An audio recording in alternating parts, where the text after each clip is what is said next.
Imam saznanja da bi najmanje 3 tvrtke do sada, za koje ja znam, a možda i više, bile zainteresirane za kupovinu OMV-ovih pumpi i vjerojatno svako od njih ocjenjuje da bi to bila dobra investicija.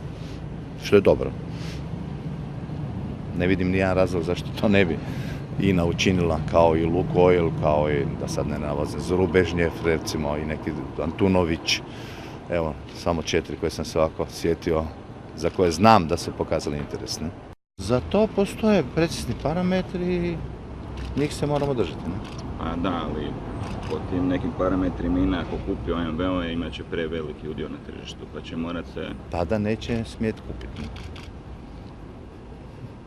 Šta je tu komplicirano? Ne? Ali INA kupuje ili MOL kupuje OMV-ove crpke u Hrvatskoj?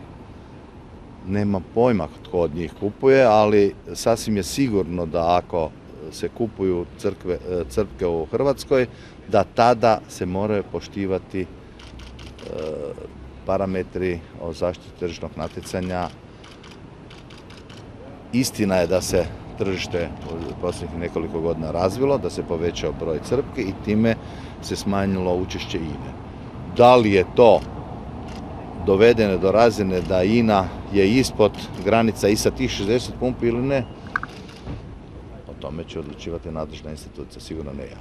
I nema se vlada šta tu raspitivati. Ako ne smije, ne smije. Ako smije, smije.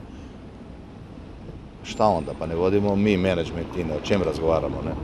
Javne tvrtke su dobile rok od mene, ne? A ne od vas, ne? Prema tome i dalje će ga imati od mene i šta ovdje piše? Aha, dobili. Primjerice, ne? Jeste li zadovoljni tim planom strukturiranja? Dakle, kad vas obavijestim, obavijestit ću vas. Pregledat ću, pogledat ću, da ću analizirat. Ne, nisam ga dobio danas. Dobio sam ga puno ranije, ne? Treba ih pogledat, treba ih usaglasit, treba predložiti vladi i kad vlada o tome donese odluku, vi ćete saznati. Hvala.